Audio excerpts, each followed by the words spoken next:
What's the deal, ladies and mullets? Welcome back to the channel. You're here with Shaq the Beast.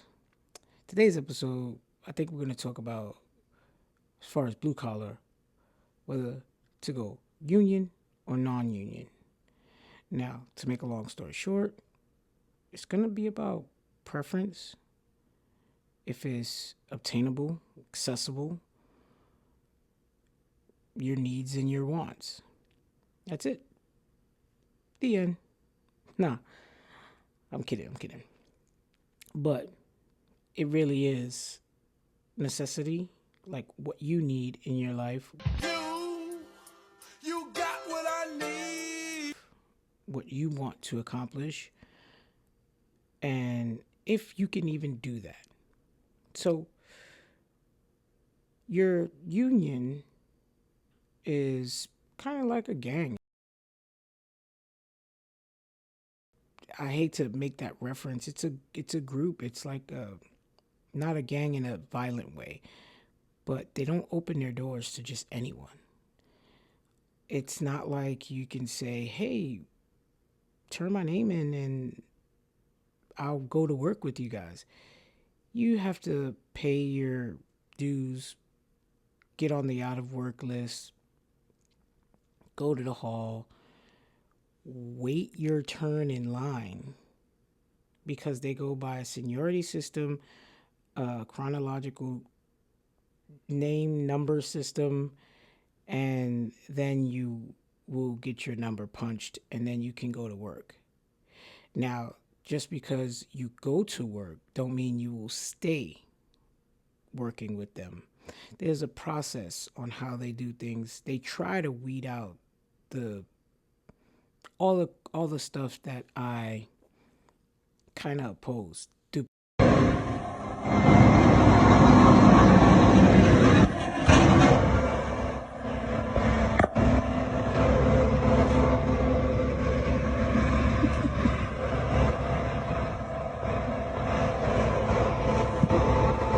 Slip through the cracks? Absolutely.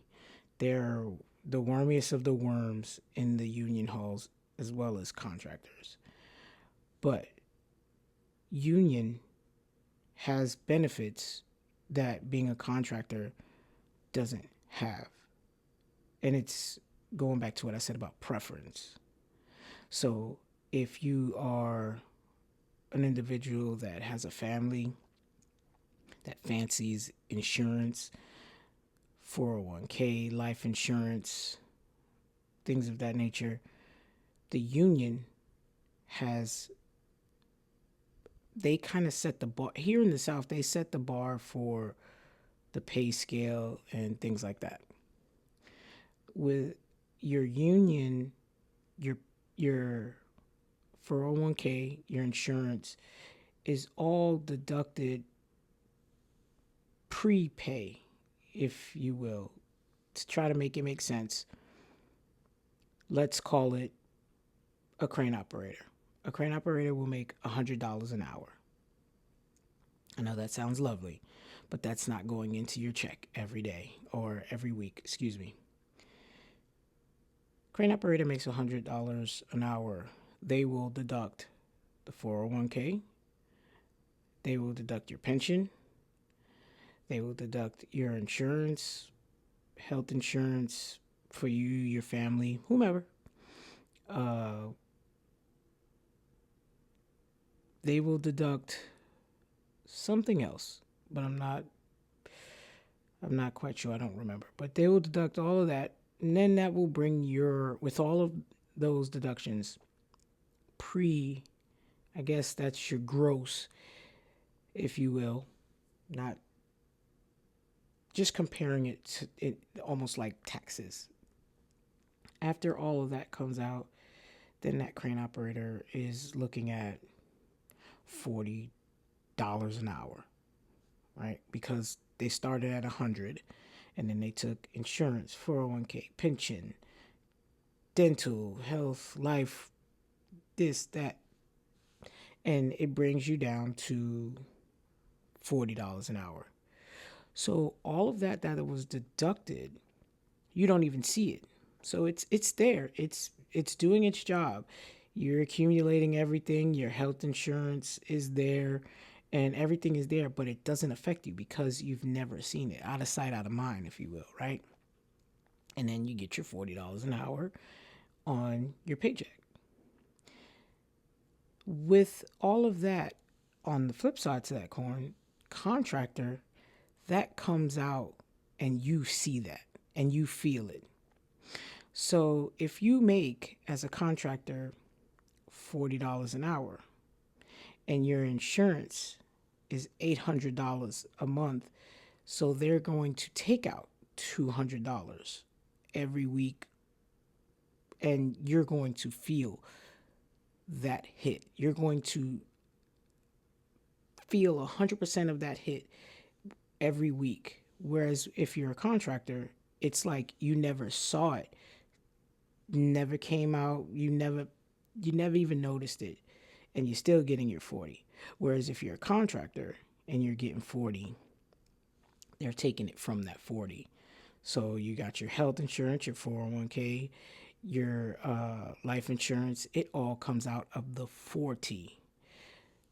Union, they start you off higher. They take all that stuff out and it brings you back down to where you and the contractor are making the same, but you're not. Those are things that you have to take into consideration when wanting to attempt to join the union or stay a contractor or become a contractor.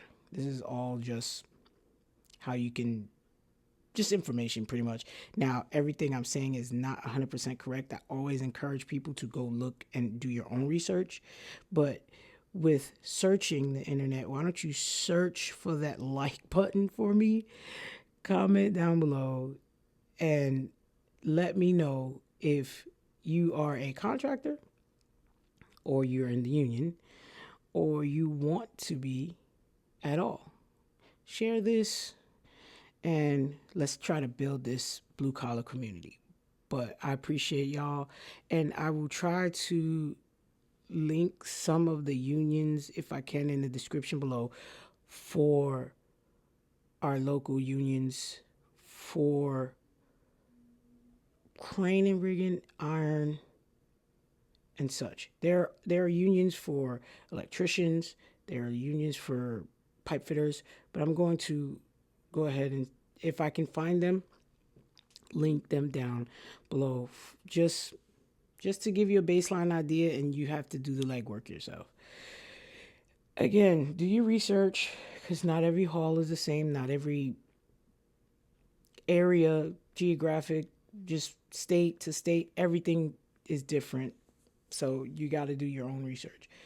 But it all depends on you and what you want to achieve. There are apprenticeship programs with the unions. You can, as far as crane, you can become an oiler before you get into the crane. They have programs where you can obtain certifications. They train you. Whereas when you're a contractor, you come in there with whatever card, whatever credentials you possess, they expect you to be the level that your credentials say that you are. You have to match. Your skill set must match your credentials. And a lot of the times that's not the case. And that's what makes the union, in my opinion, a little bit better. Because you come in and say, I want to be a crane operator. They say, cool, awesome. You're going to start at the bottom. They're going to give you a crane. You're going to know that crane inside out. You're going to know how it ticks, how it screams, how it sounds when it's just idling. You're going to know everything. You're going to know what the cable looks like. You know what the cable looks like if it's messed up. You're going to know everything. And then you'll get your chance to get in the crane and to run and operate the crane. You will learn the crane. Whereas, again, when you're a contractor, you can get that card, your credentials, and say, hey, I'm a journeyman. I'm a crane operator. And they're going to put you in a crane, whatever crane is on site, and they mean being the contractor, expect you to run it and to be knowledgeable on it and how to run it and know how to troubleshoot obviously within the operator's scope. If it's a mechanical, like something where you need a mechanic, they're going to call out a mechanic, depending on if the company owns the crane or if they're bare renting the crane and just throwing you in it. So, but yes, that's the thing. Union contractor has their own ups and downs, likes and dislikes, goods and bads, yays and nays. It's all about you and what you want to do. So when people say contractor versus union, it's all about you. There's worms in both contractor, union. It You got the good in both. So you just have to find out where you want to be. Now there's a third, in my opinion. It's like a booty hole, but there's another one. I will do a future video on it because they're not union, but they're kind of contractor. It's like a hybrid, if you will. So, ladies and mullets, I didn't solve anything for you, I promise. I just kind of opened your eyes a little bit to research and do your homework. But if someone says this versus that, it all boils down to preference and what you need. They both have their pros, they both have their cons. Simple as that. So, you know what it is. Ladies and mullets, here, let's hit it. Let's hit it. Ladies and mullets, be a hand, not a pinky. We don't mess with that. Put God first. Y'all be safe.